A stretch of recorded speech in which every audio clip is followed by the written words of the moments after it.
जय श्री राधा राधा राधा राधा राधा जय श्री राधा राधा राधा राधा जय श्री राधा राधा राधा जय श्री राधा राधा राधा जय श्री राधा राधा राधा जय श्री राधा राधा राधा जय श्री राधा राधा राधा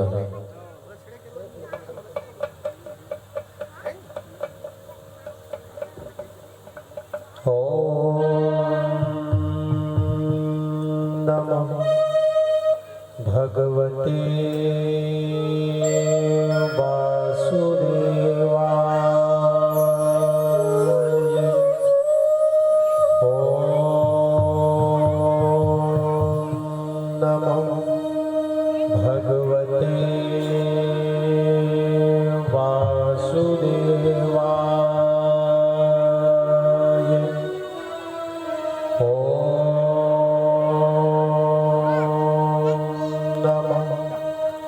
भगवते वासुदेवाय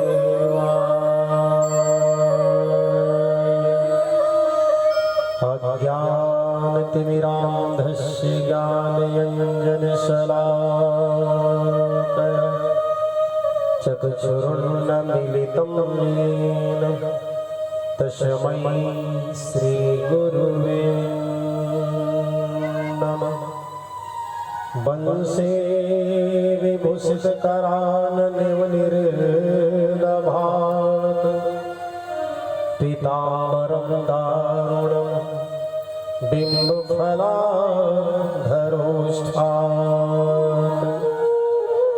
पूर्णेन्दुसुन्दरमुखारविन्दनेत्रात् कृष्णात् परं किमपि तत्त्वमहं न जाने। मुखं करोति वाचालं पङ्गुं लङ्घयते गिरिं यत्कृपातमहं वन्दे परमानन्दमाधवम्। सच्चिदानन्दरूपाय विश्वोत्पत्त्यादिहेतवे तापत्रये विनाशाय श्रीकृष्णाय वयं नमः। प्रवणं पवनकुमार खलबन पावक ज्ञानघन जासु हृदय अगार बसहि राम सरचापन। बोल राघव वल्लभ भगवान की जय, बोलो वृंदावन बिहारी लाल की जय, बोलो भागवत भगवान की जय, बोलो व्यास नारायण भगवान की जय, बोलो यज्ञ नारायण भगवान की जय, बोलो लक्ष्मी नारायण भगवान की जय, बोलो सुखदेव स्वामी की जय, बोलो शीतला मैया की जय, बोलो दुर्गा मैया की जय, बोलो ज्योति स्वरूपा मैया की जय, बोलो गौरी शंकर भगवान की जय, बोलो वीर बजरंग बली की जय, बोलो गजानंद स्वामी की जय, बोलो ग्रामीण देवी देवताओं की जय, बोलो अपने अपने माता पिता गुरु गोविंद की जय। जय जय श्री राधे। उपस्थित धर्मरागी सत्संग प्रेमी संत स्वरूप सज्जन वृंद, भक्ति स्वरूप मेरी माताओं, शक्ति स्वरूपा मेरी बहनों, मेरे सहपाठी मित्रों और नवनीत पल्लवी पुष्प के स्वरूप छोटे छोटे बच्चों, आइए आपके ग्राम बलदेवपुर की इस पावन धाम में जहाँ विरल ज्ञान वैराग्य भक्ति का संगम हो रहा है, श्रीमद् भागवत सत्य है ज्ञान की जिसमें आप हम सब गोता लगा रहे हैं। आज कथा का प्रथम दिवस, दूसरा पहर और दूसरे पहर के इस पावन बेला में रसपान करेंगे। राजा परीक्षित का जन्म, राजा परीक्षित को श्री ऋषि का श्राप और सुखदेव जी महाराज से राजा परीक्षित का मिलन कैसे, उन पर चर्चा करेंगे। आइए से पहले मन की चंचलता को दूर करने के लिए आप और हम सभी भगवान नाम संकीर्तन करें, पुनः फिर आगे बढ़ेंगे। बोल वृंदावन बिहारी लाल की जय। तेरे चरण कमल में श्याम लिपट जाऊं रज बन के,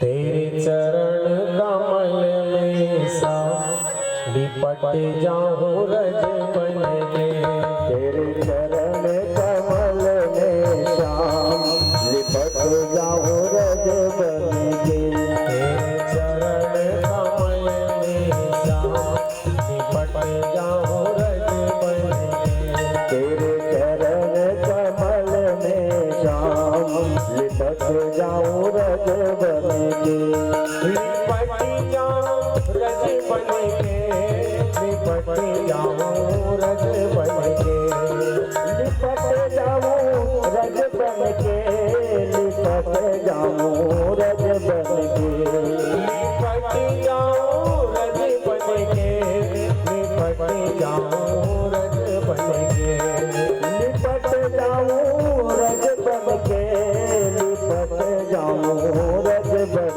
के, तेरे चरण कमल में श्याम लिपट जाऊं रज बन के, तेरे चरण कमल में श्याम लिपट जाऊं रज बन के।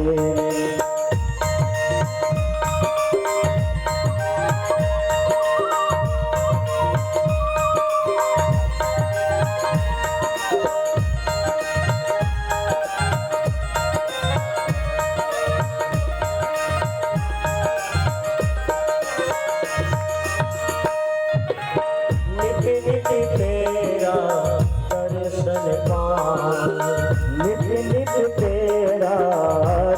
दर्शन पाऊं नित नित तेरा दर्शन पाऊं नित नित तेरा दर्शन पाऊं हरस हरस के हरि गुण गाऊं हरस हरस के हरि गुण गाऊं हरस हरस के हरि गुण गाऊं हरस हरस के हरि गुण गाऊं मेरी नस नस बस जाओ श्याम मैं रस जाऊं रस बन के तेरे चरण कमल में श्याम लिपट जाऊं रज बन के तेरे चरण कमल में श्याम लिपट जाऊं रज बन के तेरे चरण कमल में श्याम लिपट जाऊं रज बन के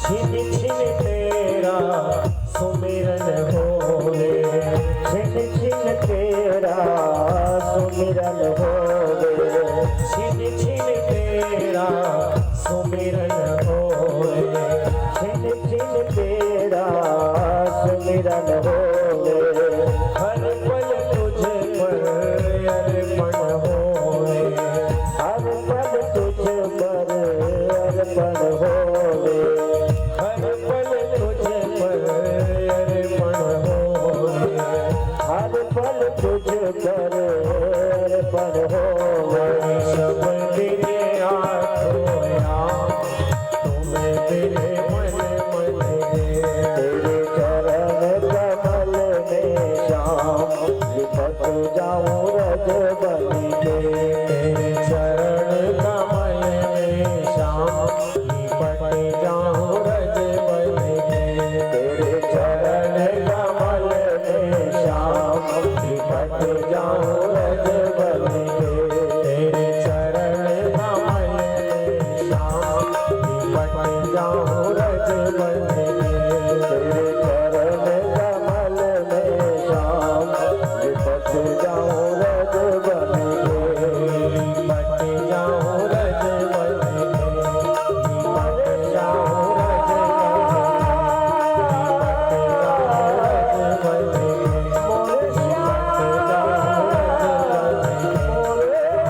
जाऊं रज बन के बोली भक्तवत्सल भगवान की जय। आइए चलिए यह पावन अमृत कथा नैमी सारण के पावन तीर्थ में सूत जी महाराज जो है सौनक आदि 88,000 ऋषियों के बीच में वर्णन किए। हरिद्वार आनंद घाट में सनकादिक ऋषि देवर्षि नारद के समक्ष, मैत्रेय जी महाराज, विदुर जी महाराज के समक्ष और भगवती गंगा जी के तट पर सुखदेव जी महाराज जो है राजा परीक्षित के समक्ष और आप समस्त ग्रामवासी के शुभ संकल्प से, शुभ सहयोग से वही पतित पावनी मोक्ष दायिनी कनिमल मतमी त्रिताप निवारणी श्रीमद् भागवत के पावन शरण में आप हो सकते हैं। जैसे कि हम पिछले पहर में स्नान कर रहे थे कि सुखदेव जी महाराज को भगवान नारायण ने वचन दिया, जैसे तो माँ के गर्भ से बाहर निकलोगे मेरी माया जो है तुम पर प्रभाव कभी नहीं डाल पाए। आ जाओ बाहर आ जाओ। भगवान अंतर ध्यान हुए और भगवान के वचनों का पालन करते हुए, आज्ञा को सिरधार्य करते हुए परम संत ब्रह्मवेत्ता ब्रह्म ज्ञानी देव दृष्टि के ब्रह्मकार वृत्ति जिनकी है और सुखदेव जी महाराज का जन्म होता है। बोले सुखदेव स्वामी के। और जैसी माँ के गर्भ से निकले 12 वर्ष के बालक बन गए और 12 वर्ष के बालक बनकर न तो माता को देखे सुखदेव जी महाराज, न पिता को देखे और जंगल की ओर चल पड़े। माँ रोने लगी, बेटा एक बार तो देख ले, परंतु देखे ही नहीं। व्यास जी महाराज पीछे पीछे चलने लगा, बेटा रुक जा, बेटा रुक जा, बेटा रुक जा। परंतु ब्रह्मकार वृत्ति सुखदेव जी महाराज चले जा। बहुत दूर तक गए वेदव्यास जी महाराज ने पूछा, बेटा ये तुम्हारी माँ है, मैं तुम्हारे पिता, एक बार तो रुक जा, एक बार तो मुड़कर देख ले हमें। परंतु सुखदेव जी महाराज चले गए। बहुत दूर तक गए वेदव्यास जी महाराज, थक हार कर वापस आ गए। अब सुखदेव जी महाराज गए और एक पर्वत के गुफा में जाकर समाधिस्थ अवस्था में बैठे। माता पिता बड़े दुखी हैं। धीरे धीरे समय व्यतीत हुआ, 1 वर्ष व्यतीत हो गया। 1 वर्ष के पश्चात एक दिन हुआ क्या, वेदव्यास जी महाराज के शिष्य जो है गाय चराते चराते वही स्थान में पहुंच गए जहां वेद सुखदेव जी महाराज जो है समाधि लगाकर बैठे। और गाय चराते चराते वेदव्यास जी महाराज के शिष्य एक श्लोक बोले, बरह पीडम नटवर वपु करनयो कर्मिका बिभ्रतवास कनक पीसंबय जयंतीं श्यामाला रंगरान वेणोर्धर सुधिया पुरियन गोपवृंदै वृंदारण्यम स्वपद रमणम प्रविशते गीतकीर्ति। जैसे शब्द गाय चराते चराते वेदव्यास जी महाराज के शिष्य बोले, कुछ पल के लिए समाधि टूटा, पुनः फिर समाधिस्थ अवस्था में चले जाते हैं सुखदेव जी महाराज। अब वो दिन तो टल गया। दूसरे दिन पुनः फिर सुखदेव जी महाराज समाधिस्थ अवस्था में बैठे हुए थे। उसी जगह पर फिर वेदव्यास जी महाराज के शिष्य पहुंच गए और गाय चराते चराते दूसरे नंबर के श्लोक बोले, अहो बकियम स्तन कालकूटम, अहो बकियम स्तन कालकूटम जिंघाया पाद साधवी ले भेगतिं धात्रयोचितां तोवनयो कमवदयालु शरणं व्रजे। इसका अर्थ ये है,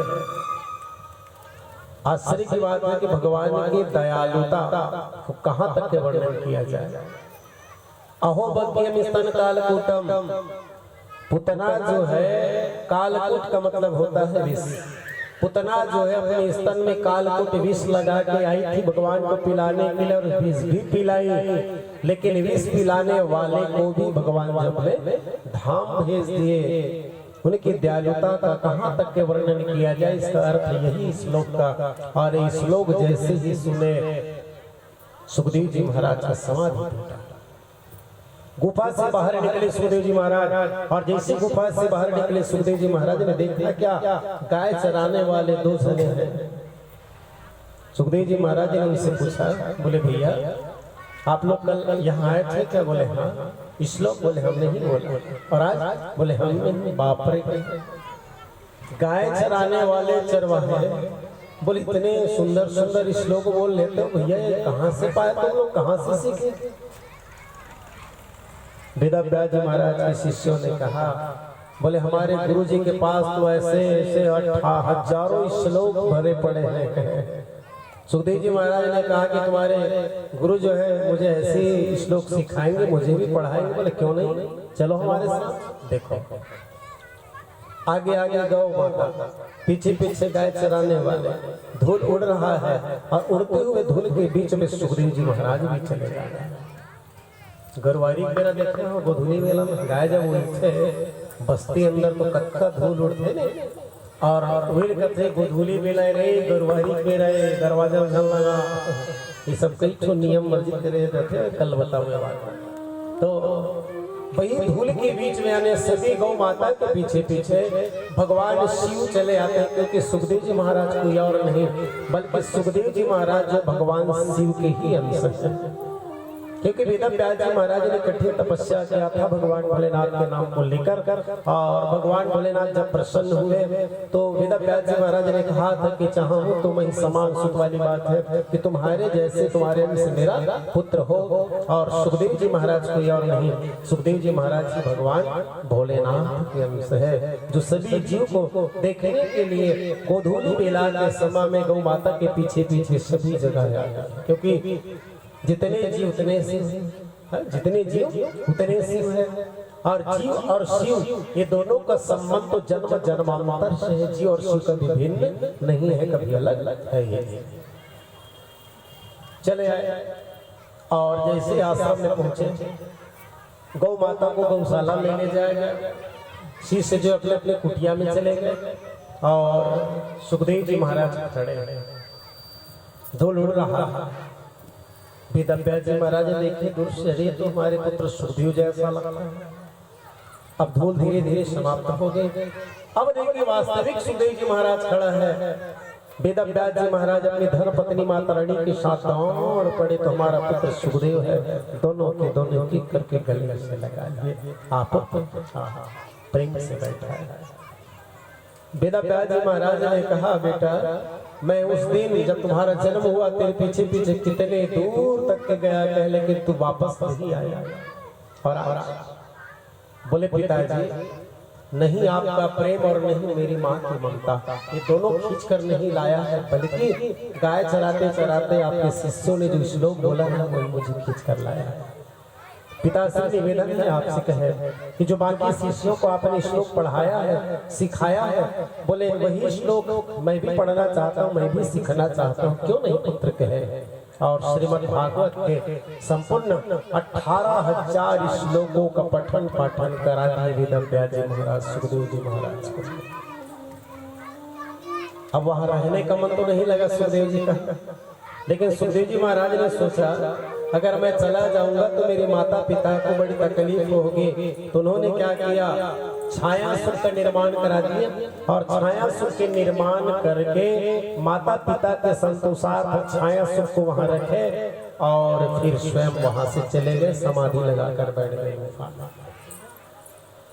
इतना कहकर सूत जी महाराज चुप हो गए। अब सूत जी महाराज जब चुप हो गए तो सौनक ऋषि ने कहा, बोले महाराज आपने बताया कि वेदव्यास जी महाराज ने भागवत की रचना की, सुखदेव जी महाराज ने प्रचार किया, तो सुखदेव जी महाराज किनको ये भागवत की कथा बताई ये तो बताइए महाराज। तो सूत जी महाराज ने कहा, बोले किसी और को नहीं बल्कि चक्रवर्ती सम्राट राजा परीक्षित को सुखदेव जी महाराज पहली बार भागवत की कथा बताया और परीक्षित को मोक्ष भी मिल गया। सूत जी महाराज की बातों को सुनकर सौनक ऋषियों ने कहा, बोले महाराज हम परीक्षित के जन्म कर्म के विषय में सुनना चाहते हैं, विस्तार से कहिए। बोलो सुखदेव स्वामी की जय। आगे वर्णन करते हुए सूत जी महाराज ने कहा, सुनो यदा वृद्धि कौरव सृंजया, यदा वृद्धि कौरव सृंजया वीरवस्थो विरंगति गतेषु भृगोदरादिदागदाभिमर्श भगनोरुदण्डे धृतराष्ट्रपुत्रे। यदा वृद्धे कौरव सृंजनाम वीरवस्थो वीरगतिं गतेषु। कौरव और पांडव के बीच में युद्ध हुआ जिसे हम महाभारत के नाम से जानते हैं, जिसमें करोड़ों वीर जो है मारे गए, लेकिन धृतराष्ट्र के 100 पुत्र था, 100 पुत्र में 99 तो मारे गए थे, लेकिन एक बाकी था कौन, भृगोदरादिदागदाभिमर्श भगनोरुदण्डे धृतराष्ट्रपुत्रे। भीम और दुर्योधन दोनों के बीच में गदा युद्ध हुआ था, और गदा युद्ध जब हुआ था तो उरु यानी जंजहट फटा हुआ था, चलने में असमर्थ दुर्योधन पड़ा हुआ है। देखो शक्तिहीन है, चलने की हिम्मत नहीं है, फिर भी दुर्योधन के मन में ना बदले की भावना भी है। रोज दांत कट रहे दुर्योधन, मोर मरे पहली एक आधन पांडव मालक मरे देख लेते हो तो मोर आत्मा जुड़ाती ही, और मोर मरे पहली एक आधन पांडव मालक मरा देख लेते हो खर चीता जनक भर भर भर भर का, और चीता कहा जाला थे ओखरे अंदर में भर भर भर अशांति सोचत रहे किससे मारा मोर तो चले कीमत नहीं, फिर कहा जब पांडव सब झट मर जती सिद्धांत कटरत रहे। उसके बेर गुरु द्रोणाचार्य के बेटा अश्वत्थामा आ गए। अश्वत्थामा इस तो कहे मित्र का सोचत है, अब तक जानता जी मोरो कहीं भी जीवन के उद्देश्य सर पैकेट है पांडव मन के मरना, अब तो मैं मरू कहीं जानते छोकत है, लेकिन मोर मरे पहले पांडव मन मर जाती तम और जी जुड़ाती इससे। तो अश्वत्थामा का कहते मैं हूँ, अरे अरे मोहन पिलाते हाँ कहते पांडवों को मारना इतना आसान नहीं। बोले पांडवों को मारना अगर इतना आसान होता तो मैं कब के मार डालता। मैं तो बचपने से प्रयास कर रहा हूँ मारने का। कहे मैं क्षत्रिय होकर क्षत्रिय पुत्रों को नहीं मार सका, तू तो ब्राह्मण है। तो अश्वत्थामा ने कहा बोले ऐसे युद्ध करके नहीं मारूंगा, बल्कि चाल चलूंगा। रात्रिकालीन वेला में जाऊंगा, पांडव सोए रहेंगे, और जब पांडव सोए रहेंगे तलवार लेके जाऊंगा और उनका सिर में धड़ से अलग कर दूंगा। रात्रिकालीन वेला में मैं वर्ष लड़ नहीं सकूंगा, कपट से मारूंगा। अब सोचिए जिनके साथ 24 घंटा मेरे द्वारिकाधीश उनको मारने के विषय में सोच रहा है अश्वत्थामा। कहा गया ना, जाको राखे सैया मार सके न कोई, बाल न बांका कर सके जो जग बैरी होए। एक दिन देखो महाभारत चलत रहा तो दुर्योधन अपना रथ ला भीष्म पितामह जगह लालिस और ला के खड़ा करी सो कथे बाबा हाजी कसगा ते हमर डहार हस ते पांडव मन डहार हस। तब भीष्म पितामह कथे मने मन में पहली चीज आंधरा क्यों आंधरा आंधरा क्यों आंधरा कजी दुर्योधन तुलनी दिखते कते डहार खड़े हैं। तब दुर्योधन का कथे हमर डहार खड़े हैं तन से, लेकिन पांडव मन तरफ हवस मन से। ऐसे मन लगते ऐसे कहते थोड़ा आवेश में आ गए भीष्म पितामह और आवेश में आए तो प्रतिज्ञा कर देते हैं भीष्म पितामह। सुनो कहे मैं कल अर्जुन को मारूंगा। खुशी की लहर दौड़ पड़ी कौरवों के दल में, परंतु पांडवों के दल में तो सन्नाटा सा छा गया। क्यों? ये भीष्म पितामह है, ये भीष्म पितामह देखो 3 नाम बनी।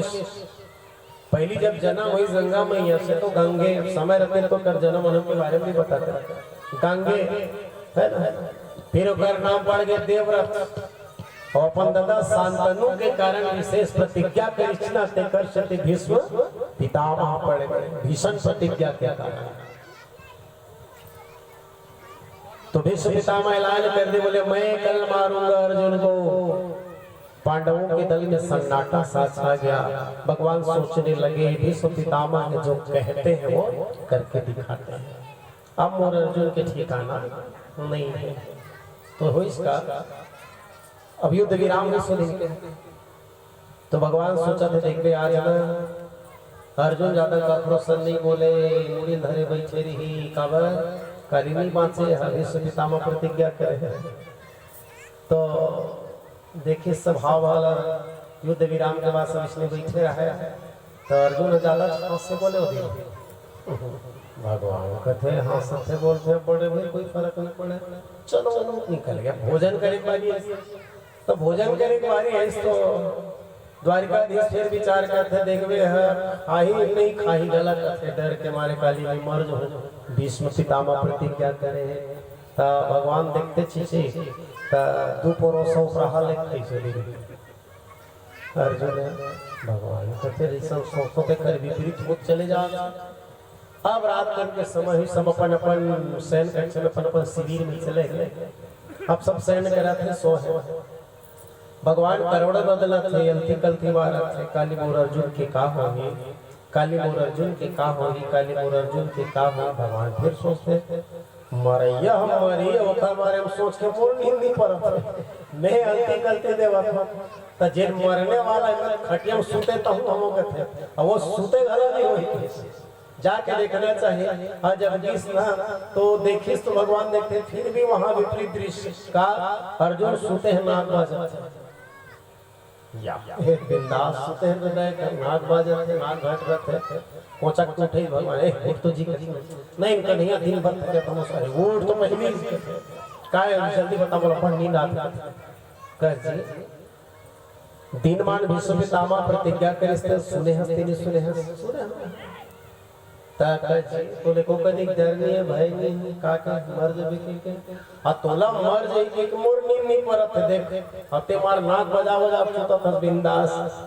त अर्जुन है थे का बर जागा तोर से पी खबर जागा था अरे तोर सिटी अर्जुन है ते कि जब ते मोर सिटी तेज आगा था तब मोला जागे के का सकता बोले सौंप दिए इस जीवन का सब भार तुम्हारे हाथों में है, जीत तुम्हारे हाथों में है, हार तुम्हारे हाथों में। कन्हैया मैंने तो अपनी जीवन नहीं आपके हाथ में सौंप दी है, चाहे आप डुबाओ या किनारे लगाओ आपके हाथ। आप बताइए जिनके साथ में इनकी रक्षा करने वाले पहरेदार बनकर 24 घंटा जिनके साथ मेरे द्वारिकाधीश, उनको मारने के विषय में अश्वत्थामा सोच रहा है।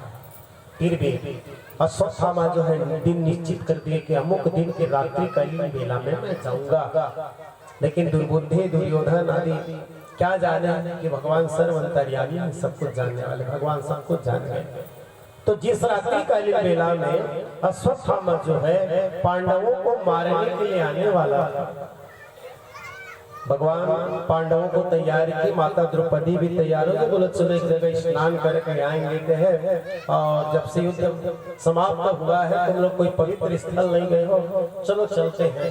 पांडव भी तैयार हो गए, माता द्रौपदी भी तैयार हो गई।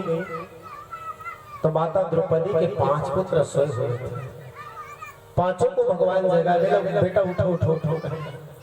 क्यों कहे? अरे चलो हमारे साथ। नहीं नहीं हमें नींद आ रही, बोले हम सोएंगे।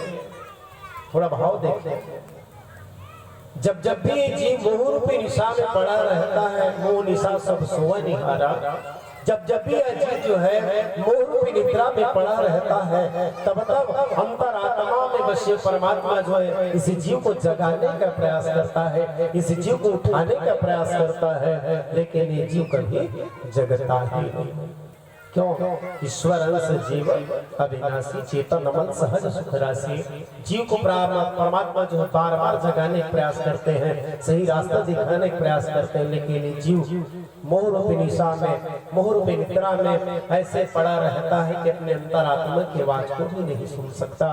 भगवान ने कहा तुम लोगों की मर्जी, जगाने का काम मेरा है, जगो या न जगो। चले गए पांचों पांडव माता द्रौपदी को साथ में लेकर द्वारिकाधीश।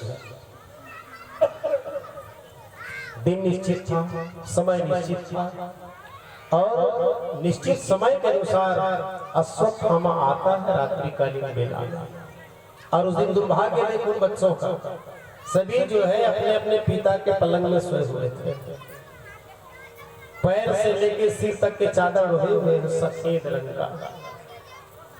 अश्वत्थामा ने सोचा जो सोए है ना ये कोई और नहीं बल्कि पांचों पांडव है। तलवार निकाले और तलवार निकाल कर पांचों जने के सिर जो है धड़ से लग कर अश्वत्थामा बड़ा प्रसन्न है, बोले मेरे मित्र दुर्योधन यकीन ही नहीं करता, अब क्या कर? बोले प्रमाणित लेके चलता हूँ। पांचों जने के सिर को उठाकर एक चादर में बांधे और पांचों जने के सिर एक चादर में बांधकर अश्वत्थामा जो है दुर्योधन के पास, सोया हो जाओ, दुर्योधन के पास पहुंचे और कहते देख नहीं मार सके का हाथ रेस, पांचों पांडव मारे होंगे। दुर्योधन कहते बोला विश्वास नहीं, सबूत लाए होंगे। का सबूत है? सबूत ही है वो पांचों जन के मुड़ी लाह काट के अंधियार तो रहे, कुछ दिखत नहीं रहे। तब दुर्योधन उठा उठा के वो मुड़ी मल्ला दबा दबा के चपक चपक के देखी, तब पांचों ठन मुड़ी दब गए। दुर्योधन कहते अश्वत्थामा तो भो रहा हो गई धोखा, कैसे जाने दिखत तो नहीं है ना मुझे मन ध्यान में काकर चिन्ह नहीं सकता। सुन के अगर ये पांचों पांडव के सिर होती, पांचों पांडव के मुड़ी होती ना, तो 4 ठन हम और हाथ से दब जतीस, लेकिन 1 ठन हमें दब के सुखाकर भीम के ते मन है ते कर पांचों जन लइकल मांडरे ओके बेर आत्मा कलप जथे दुर्योधन के कल्पत आत्मा में अश्वत्थामा श्राप देश ते अमर तो रवे। आज भी अश्वत्थामा अमर है ना? अश्वत्थामा ते अमर तो रवे संसार में, लेकिन पूजा तो कहीं नहीं होए के साथ कोनो जगह देखो यज्ञ में अश्वत्थामा बारी से भाग मारे कह ले। दुर्योधन श्राप ने दी अमर तो नहीं वे संसार में, लेकिन जा में श्राप दे तो कहीं तो पूजा नहीं हुआ और उनके भी तड़प तड़प के आज के डेट में कहते लो हार्ट अटैक कहते लो ना, और वही स्थिति में पहुंच के ना दुर्योधन के प्राणांत हो सकते हैं। अश्वत्थामा पश्चाताप कर फिर वापस गए और जेखर जेखर सिर मड़ा दी हर जगह भागीश वहां से रथ लेके भागीश। पांचों पांडव माता द्रौपदी ल साथ मिले के द्वारिकाधीश सब तो सभागार में बैठ गए, लेकिन माता द्रौपदी पर शयन कक्ष में जाते देखते पांचों जन लइका मन मरे पड़े। सफेद चादर जो है रक्त से लाल हो गई है, बेचारी द्रौपदी धड़ाम से गिर जाती है, कुछ पल के लिए संभल कर उठती है और विलाप कर करके रोने लगी, हा पुत्र हा पुत्र हा पुत्र करके। पांचों पांडव दौड़ते हुए आए और मेरे द्वारिकाधीश भी आए, लेकिन निष्ठुर बने द्वारिकाधीश भगवान एक कोने में खड़े। पांडव भी रोने लगे, माता द्रौपदी भी रो रही है और मेरे द्वारिकाधीश कोने में खड़े हैं। भाव दिया गया किसी संत के माध्यम से कि भगवान कोने में क्यों खड़े, बड़े निष्ठुर बने, एक शब्द नहीं बोल रहे। भगवान स्वयं चाहते थे कि पांडवों के जीवन में कोई ना कोई दुख रहे। क्यों रहे? कौरवों को परास्त करके इनको सारा राज ऐश्वर्य समृद्धि सब कुछ प्राप्त हुआ है पांडवों को, और ये सब चीज प्राप्त करने के पश्चात ही पांडव मुझे भूल न जाए। इसलिए द्वारिकाधीश भगवान चाहते थे कि इनके जीवन में कोई न कोई दुख रहे, क्योंकि मनुष्य का स्वभाव है दुख में सुमिरन सब करे, सुख में सुमिरे न को, जो सुख में सुमिरन करे असो दुख काहे हो। मनुष्य का स्वभाव है, लेकिन मैंने गरुड़ पुराण में पढ़ा, गरुड़ को भगवान नारायण ने बताया, गरुड़ ये जीव अत्यंत स्वार्थी, सुख में ना का भगवान का भजन का पूजन कोई सुनता नहीं रहे, और दुख पड़ते ना तो 10,000 बार नाम लली, धीरे धीरे आके मंदिर में नाक रगड़ते, तो उसका बेर में कुछ नहीं कहो, हाथों भर उसका बेर हाथों भर बेटा बने बने रीत भारी मटका है? अब तुम पड़ गया और जगह है, कोई फर्क नहीं पड़ेगा। फर्क कब पड़ती जब 1000 गाँव गाँव नहीं लेके ना वही नाम ला रोज अगर लेवत रहती तब फर्क पड़ती। ये बात तो आज भगवान स्वयं चाहते थे इनके जीवन में दुख हो। और दूसरा बात कथा का एक संत ने भाव दिया है कि मनुष्य के जीवन में 5 शुद्धि जरूरी है। 5 पुत्र के मरने कर ये बताया गया कि बोले पितृ शुद्धि, मातृ शुद्धि, वंश शुद्धि, अन्न शुद्धि और आत्म शुद्धि, ये 5 शुद्धियां मनुष्य के जीवन में होना अनिवार्य है। ये कथा का भाव है। अब द्वारिकाधीश भगवान ने बता दिया, बोले अर्जुन ने किसी का काम नहीं बल्कि अश्वत्थामा का है, और उसी समय अर्जुन प्रतिज्ञा करता है कि मैं मारूंगा अश्वत्थामा को। द्वारिकाधीश के साथ में रथ में बैठकर फिर अर्जुन चले अश्वत्थामा का पीछा करते करते और दोनों के बीच में घमासान युद्ध हुआ। अंत में ब्रह्मास्त्र के प्रयोग कर देता है अश्वत्थामा। अर्जुन भी अपना ब्रह्मास्त्र प्रयोग किए, प्रलयकारी स्थिति उत्पन्न हो गई। वो छोड़े लगे जाने अश्वत्थामा, लेकिन वापस करे मंत्र नहीं सुकर पास, अर्जुन वापस करे। अंत में अश्वत्थामा को पकड़ा गया, पकड़कर रस्सी से बांधा गया, रस्सी से बांधकर फिर रथ के पीछे भाग में लाकर तुरंत आंगन में धड़ाम से पटक, आंगन में जोर से पटकते धड़ाम से, और धड़ाम की आवाज सुनते ही द्रौपदी जो है रोना बंद कर देती है और दौड़कर बाहर निकली। तर द्रौपदी ने देखा रस्सी से बंधे हुए हैं अश्वत्थामा आंगन में पड़ा है, और द्रौपदी अश्वत्थामा को देखकर हाथ जोड़ती है, प्रणाम करती है। उवाच चाह सन्नतस्या बंधनानं सति मुच्यता मुच्यता में ब्राह्मणो इसे छोड़ दो, बोले छोड़ दो छोड़ दो। अर्जुन मारने को था, बोले स्वामी छोड़ दो। जानते हैं एक गुरु का पुत्र है, द्रोणाचार्य आप लोगों का गुरु है, ये गुरु का पुत्र है, और गुरु का पुत्र जो है गुरु जैसा ही होता है, गुरु का पुत्र गुरु जैसा ही होता है, छोड़ दो इसे। और दूसरा ये ब्राह्मण है, ब्राह्मण का वध नहीं किया जा सकता, ब्राह्मण का वध करोगे तो आपको ब्रह्म हत्या लग जाएगा। और भगवान राम ने स्वयं कहा है ब्राह्मण के विषय में, मन वचन कर्म समेत जो कर भूसुर से, अमोहि समेत बिरंती शिव बसता के सब देव।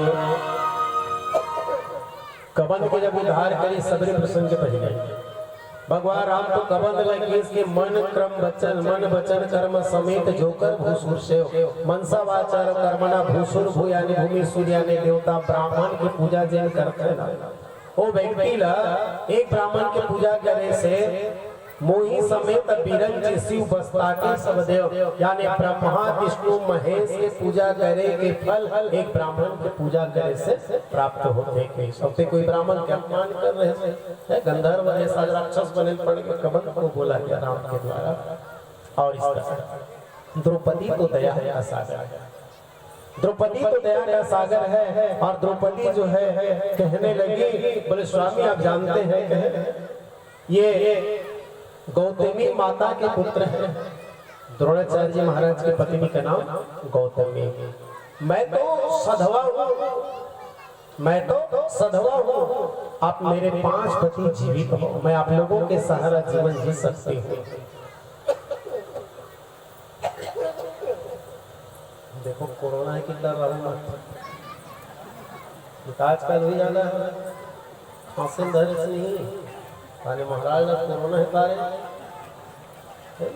अब तू मैं जानू बबरात का हूँ तुम्हारे गाँव झोंको तो झोंको कोरोना खैरागढ़ में पढ़े हो, सिविल लाइन में ये राजफैमिली में भी 10 से 18 તમે ખાસો था तो हम मायनो को पे ना आता मैं को तुम्हारे ऊपर ज्यादा फैले राजफैमिली में हमें खासो था तो कहे ना अपन सोना पीतल भैया और दूसर के पीतल सोना, अपन सोना पीतल और दूसर के पीतल सोना, अपन खांसी खांसी और दूसर के कोरोना।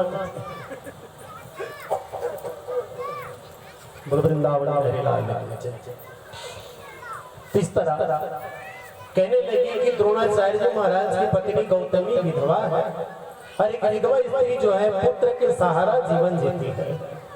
अगर उनके पुत्र को मार दोगे तो बेचारी कितनी दुखी हो जाएगी, और छोड़ दो इसे कर। फिर भी अर्जुन मारने को दर्द होता है, और अर्जुन जैसे मारने को दर्द होता है तो द्रौपदी कहने लगी स्वामी एक बात तो सुन लीजिए, कहे मार दो अश्वत्थामा को मार दो, मैं कहती हूँ, लेकिन एक बात बताइए अश्वत्थामा को मारने के बाद क्या मेरे 5 पुत्र जीवित हो जाएंगे क्या?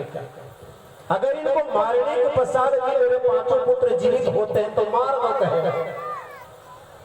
अर्जुन चुप, गांडी धनुष हाथ से छोड़ दिया, पीछे हट गया। तो सबले कटकटाहट हो रहा है उधर दल में।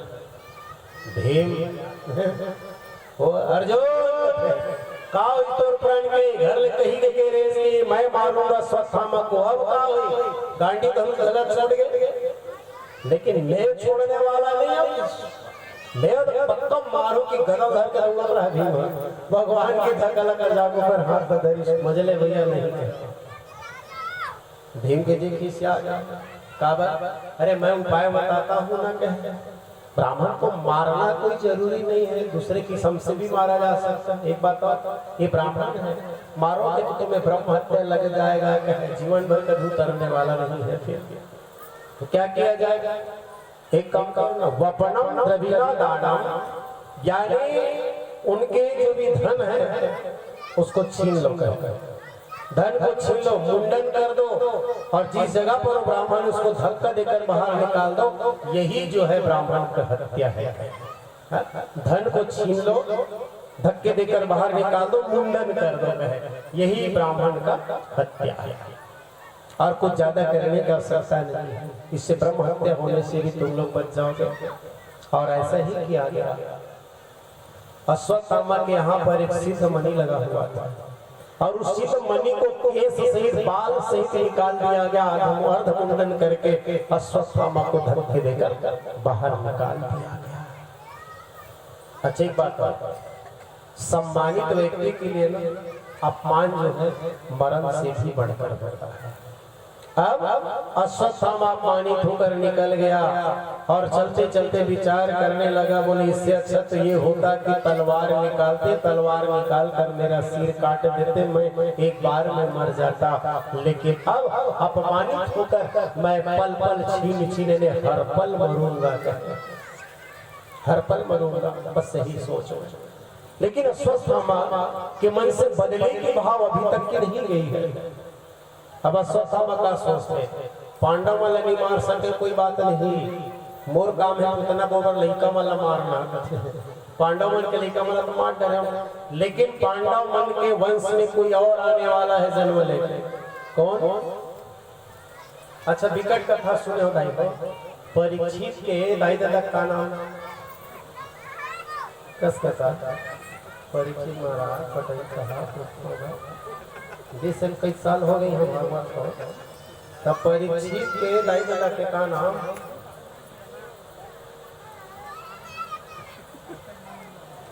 बाप के नाम व्यास, व्यास, तो माँ का नाम कोई बात नहीं, बोल वृंदावन बिहारी लाल की। तो अश्वत्थामा विचार करने लगा कि इनके वंश में कोई और जन्म लेने, ध्यान से सुनेंगे आप लोग जान जाएंगे, मेरे बताने की जरूरत नहीं है, ध्यान से सुनते रहिए बस। अश्वत्थामा ने विचार किया कि इनके वंश में कोई बालक और आने वाला है, कौन? अभिमन्यु की पत्नी उत्तरा, अभिमन्यु की पत्नी उत्तरा गर्भवती है। अगर मैं उत्तरा के गर्भ को जला के नष्ट कर दूंगा ना तो फिर इनका वंश कभी वृद्धि होगा ही। और ये सोचकर अश्वत्थामा जो है उत्तरा के गर्भ को जलाने के लिए ब्रह्मास्त्र के प्रयोग कर देता है ताकि उत्तरा का गर्भ नष्ट हो जाए। और जैसे ब्रह्मास्त्र निकल गए और गर्भ में जलन से महसूस होने लगी माता उत्तरा को, तो विचार करने लगी मैं किसे पुकारूं सहसार। याद आया, बोले जब जब भी मेरी सासू माँ माता द्रौपदी के जीवन में विपत्ति आई है, दुख आया है, तब तब मेरी सासू माँ केवल द्वारिकाधीश को बुलाई है और उत्तरा भी द्वारिकाधीश भगवान को बुला रही। क्या कहती है?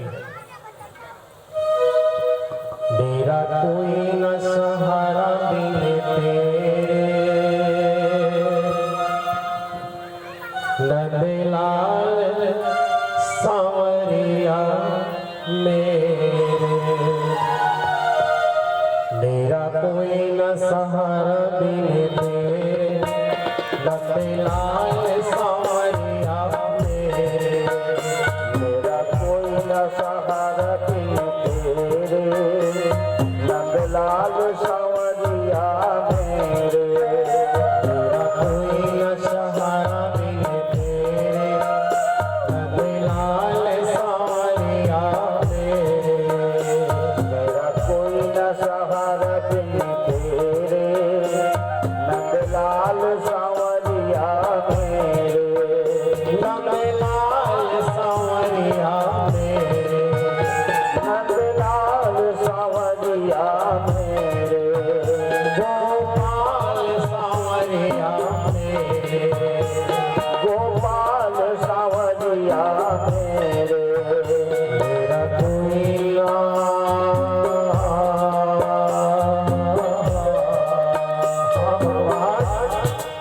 अब आपके सिवा मेरा कोई नहीं है, बस मैं आपका हूँ और आप मेरे हैं।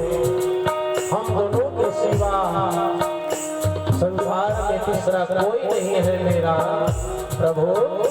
इस समय मेरे गर्भ को भी जलाना चाहता है, जिस तरह से आप प्रत्येक विपत्ति में, प्रत्येक संकट में, प्रत्येक दुख से हमें उबारे हैं।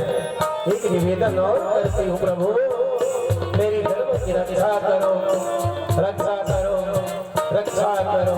इस तरह से हार्द भाव से पुत्र जो है द्वारिकाधीश भगवान को पुकारने लगे। मेरा कोई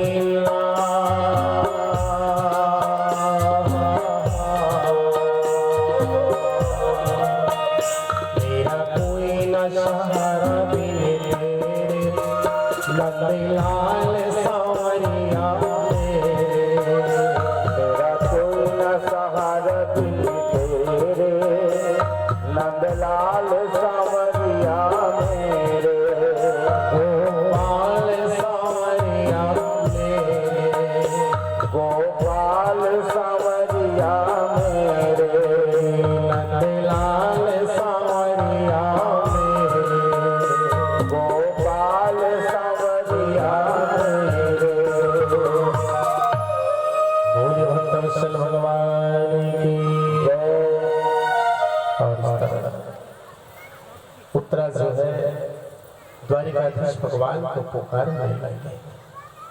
और आर्तनाद सुनकर मेरे द्वारिकाधीशों को तत्पर है भक्त के हित के लिए सुख स्वरूप धारण किए। और सुख स्वरूप धारण करके द्वारिकाधीश भगवान जो है उत्तरा के गर्भ में प्रवेश करता है। एक बात बताऊं, हमन गर्भ वाला नरक कौन कथन कथन के तब भगवान है नरक में जाए, भगवान नरक में जाए। आज तक भले हम लोग कहते थे कि गर्भ नरक कुंड है, लेकिन आज के बाद मत कह कई जन मैं किसे कही देते नारी नारी मत कहो, नानी नारी नरक की खान कही देते कई जन मैंने सुने भाई रामायण, जब कोई नरक की खान कही गई है, नरक की खान। और नारी से नर होता है ध्रुव प्रहलाद समान। अब बताइए अगर वो नरक कुंड होता तो वहां से केवल पापियों का जन्म होना था। गर्भ कुंड अगर नरक है तो नरक से सिर्फ पापी ही निकलना था, पापी जन्म लेके आते। तो पुण्यात्मा धर्मात्मा भक्तों का जन्म क्यों हुआ है गर्भ से? भगवान भी तो गर्भ के आभास करा के ही जन्म लेके आते हैं। और आज भी देखो उत्तरा के उस गर्भ की रक्षा करने के लिए भगवान गर्भ में प्रवेश कर गए।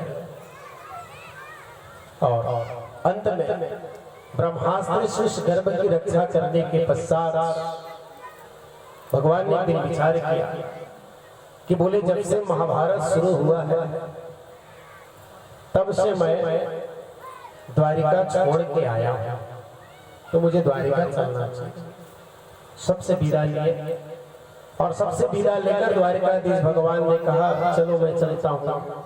और सात्विक आदि को साथ में लेकर रथ में सवार मेरे द्वारिकाधीश इंद्रप्रस्थ ने हस्तिनापुर से सबसे विदा लेकर चलने लगे द्वारिका की ओर। नगर के बाहर भगवान ने देखा क्या?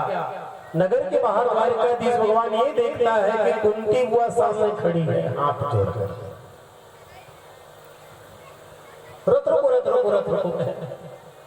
द्वारिकाधीश भगवान रथ से उतरे और अपनी बुआ कुंती के समीप जब गए, बुआ कुंती हाथ जोड़कर प्रणाम करती है। नमः पंकजनाभाय, नमः पंकजनाभाय, नमः पंकज मालिने, नमः पंकज नेत्राय, नमस्ते पंकजाग्रे। प्रणाम करती है बुआ कुंती। मेरे गोविंद दोनों हाथ पकड़ लिए और हाथ पकड़ कर कहने लगा, बोले बुआ ये क्या कर रही है? क्या कर मती तो नहीं मारी? मैं आपका भतीजा हूँ, यानी आपके बेटा जैसा हूँ। मैं आपका भतीजा हूँ, मतलब आपका बेटा जैसा हूँ। मैं आपको प्रणाम करूंगा वो चलेगा? आप मेरी बुआ हो, मेरे माँ के समान हो और आप मुझे प्रणाम करो, ये शोभा नहीं देता। तो दो भाव उत्पन्न किए ना कुंती, आप मेरे भतीजा हो, ये वात्सल्य भाव है। आप मेरे भगवान हो, दास्य भाव है। आप सबसे निवेदन कर दो, आप लोगों को भी कोई न कोई रिश्ता तो भगवान से जोड़ना ही पड़ेगा। चाहे बेटा मान लो, बेटी मान लो, दाई मान ले, दादा मान ले, गुरु मान ले, भाई मान ले, मित्र मान ले, ससुर मान ले, तो जैसा रिश्ता जुड़ा भगवान से जोड़ा। काबर जान पति घला माने जा सकते, बोला पति भी माने जा सकते क्योंकि सबके पति हैं। इस तरह से बोले मैं भतीजा मानती थी, ये वात्सल्य भाव है, लेकिन आप मेरे भगवान हो, ये दास्य भाव है। बोले बुआ कहे क्या बात करती हो, कैसे प्रणाम करती हो? भाव समझ गए भगवान, और जब भाव समझ गए तो कुंती बुआ से द्वारिकाधीश भगवान ने कहने लगा, बोले बुआ कहे कुछ मांगना चाहती हूँ, मैं समझ के मांग लो। कसमोदाई हो तुम बताओ, तुम्हारा में मान ले बात की बात है, भगवान कोटप ले खड़ा हो गए, तोहरो बच्चल कहा था भाई, भगवान कोटप ले खड़ा हो गए, अचल मांग तो का चाहिए सीखी परीक्षित महाराज पूछो कस कथा तो रागू भगवान वहां खड़ा हो गए और मांग ले सीखे काय मांगेगा, सुख संपत्ति मांगेगा, राधे राधे। देखो मांगते थे सबके सब आरती भी गाते, सुख संपत्ति घर आवे कष्ट मिटे तन का, अखिल भर मांगते आदमी है, सुख संपत्ति समृद्धि सुखी जीवन संपत्ति आ जाए, छिकासी घला झाला है अल्लाह बने रहा ठोस ठोस ले। एक चीज बताओ, ना मांगने से आपको सुख मिलने वाला है, ना मांगने से आपको संपत्ति मिलने वाली है, न समृद्धि न शरीर सुख। सुख अगर प्राप्त करना चाहते हो तो दूसरे को सुखी रखो, दूसरे के लिए सुख के विषय में सोचो, फलाना भले सुखे सुख में रहती। एक बात तो बता दे तो सियान भगवान ला जल्दी मांगो, अपन बर जन मांगे करो। अब भगवान ला मांग ले मने में ठोस ठोस ले रहा हूँ दादा 110 साल जियाओ, सर्दी घला झम धरे, नाती बीमार पड़े, नाती हा बीमार पड़े है, सेक्टर 9 पहुंच गए तते सुखी है, दुख होइस के नहीं होइस, बल्कि अपन बर जन मांग, अपन बर ना मांग के ना परिवार बर मांग ले, हमें तक मांगे की बातें चली है। भगवान से कभी मांगना मत, खास कर जड़ वस्तु कभी मांगना मत। पैसा कौड़ी धन दुआनी क्या है, जड़ सत्ता तो ही है, और जड़ सत्ता को चैतन्यता से क्या संबंध जोड़ना। मांगना ही मत, बल्कि मैं बात कहता हूँ हर जगह मांगे के बजाय ना ऐसे कर्म कर, ऐसे कर्म कर, अत्यंत अच्छा कर्म कर कि भगवान मजबूर हो जाए आपला देवर, मांगे कर सकता नहीं है, क्योंकि कर प्रधान देश है ये। ना मांगने से आपको सुख मिलेगा, ना मांगने से दुख मिलेगा, ना संपत्ति मिलेगी, ना समृद्धि, ना स्वस्थ शरीर मिल सकता है आपको। कईया ने देखा हम जल्दी सारे कहते हैं, तन है मन है धन है सब कुछ है प्रभु तेरा, और तेरा तुझको अर्पण क्या लागे प्रभु मेरा, सब तोरे दादा मूर्ताना धना मना सब तोरे। ऐसे कैसे अब एक जजमानी वगैरह पीछे रहा हूँ, संजय मेरे ऊपर आरती चलता है घर भर के, उसने कहा तन है मन है धन है सब कुछ है प्रभु तेरा, तेरा तुझको अर्पण क्या लागे प्रभु मेरे के। अब आरती इतना समझ हमार घोलन घोल के मोर पाँ परी अनोखा बात शुरू हो गई, पहली बार गिरा घर ये महाराज के घर हम मोरे, इधर प्रेशर हम मोरे, इधर बेटा हम मोरे, पार वाले बारी हम मोरे, इधर टूली हम मोरे, तो मोरे मोर आगे तमें के हम आरती को तो तोरे तोर कहा रहे भगवान जगह और बता था तब मोरे मोरे के था जीत का नहीं कहे लगते भगवान जगह, मतलब ठग ठो इसी के हां ठग देथो आरती करत करत मैं का थोड़े ठगिया ते का ठग दे वाला ते को ठगा जाए बोला का ठग। तो बस निवेदन है आप सबसे, मांगने से सब चीज मिलने वाला नहीं, बोले कि कर्म अच्छा कीजिए, कर्म अच्छा कीजिए, मांगने से मिलने वाला है। माता कुंती से भगवान द्वारिकाधीश ने कहा, बोले हुआ तुम्हारे मन में कोई इच्छा हो तो मांग लो। आज तक वर्ल्ड रिकॉर्ड है, जो चीज कुंती मांगी है आज तक कोई नहीं मांगा। क्या मांगती है? विपदा संतुन शाश्वत, विपदा संतुन शाश्वत, तत्र तत्र जगद गुरु, भवतो दर्शन स्याद पुनर्भव दर्शन। विपदा संतो कन्हैया देना चाहता, हाँ तो बस बोला एक ठन वरदान दे कि हमारे जीवन में दुखे दुख आवत रहा है। वाले से कोई मांगे आज तक भगवान कि हे भगवान हमारे जीवन में दुखे दुख आए कि क्या क्या, और कुंती मांगती है। तब पहले भगवान हाथ लगा लिए हुआ तो दिमाग ठिकाना है तो नहीं है वो, ये दुख है कोई मांगे। हर जगह देख लिया संसार में है का लिखा रहते, औषधालय, पुस्तकालय, शौचालय ऐसे लिखा है, लेकिन कोनो में लिखे नहीं मिले कि दुखालय। कोनो में लिखा है देखो दुखालय के, जहाँ दुखे दुख मिलत हो। तो भगवान कहते मोर हिस्ट्री में तो दुकान है नहीं है बुआ, मोर हिस्ट्री में यानी दुकान है ही नहीं, दुखालय वाले चीजें नहीं है मोर पास।